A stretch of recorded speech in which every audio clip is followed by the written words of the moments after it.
আল্লাহ পাক রব্বুল আলামিন পবিত্র কোরআনুল কারীমের মধ্যে বলতেছেন, وَإِذْ أَخَذَ رَبُّكَ مِنْ بَنِي آدَمَ مِنْ ظُهُورِهِمْ ذُرِّيَّتَهُمْ وَأَشْهَدَهُمْ عَلَىٰ أَنفُسِهِمْ أَلَسْتُ بِرَبِّكُمْ।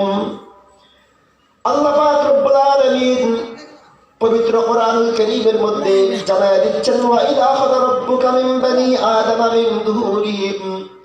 আর স্মরণ করো ওই সময়ের কথা যখন আল্লাহ পাক রব্বুল আলামিন এই পৃথিবী সৃষ্টি করবার আগে দুনিয়াতে বর্তমান আমরা যেরকম একটা মাহফিল করতেছি, মাহফিল হয়, সভা হয়, আল্লাহ পাক রব্বুল আলামিন এই পৃথিবী সৃষ্টি করার পূর্বে একটা বিশাল এক মাহফিলের আয়োজন করেছিলেন, সভা অনুষ্ঠান করেছিলেন।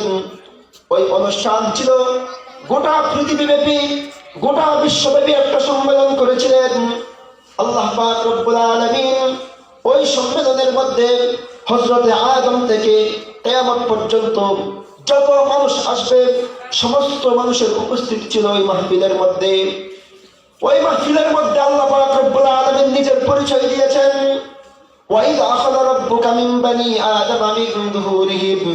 আল্লাহ পাক রব্বুল আলামিন হযরতে আদমের পিঠ থেকে সমস্ত মানুষদেরকে, সমস্ত মানুষের রূহগুলোকে, আদমের সন্তানদের রূহগুলোকে বের করে আল্লাহ পাক রব্বুল আলামিন এই অঙ্গীকার নিলেন, আলাস্তু বিরাব্বিকুম, আলাস্তু বিরাব্বিকুম, আমি কি তোমাদের প্রতিপালক নই?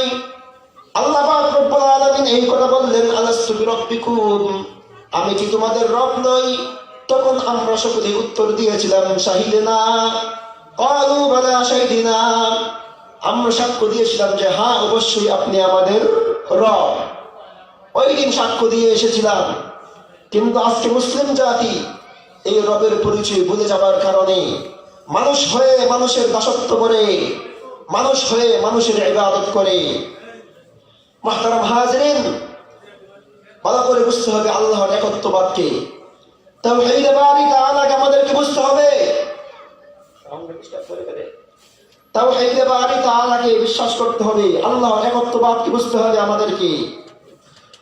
আল্লাহ পাক রব্বুল আলামিন মানব জাতিদেরকে সৃষ্টি করার পরে মানব জাতিদেরকে আল্লাহ পাক রব্বুল আলামিন কিছু ইবাদত দিয়ে দিলেন। ওই ইবাদতের মধ্যে একটা গুরুত্বপূর্ণ ইবাদত হচ্ছে গিয়ে নামাজ।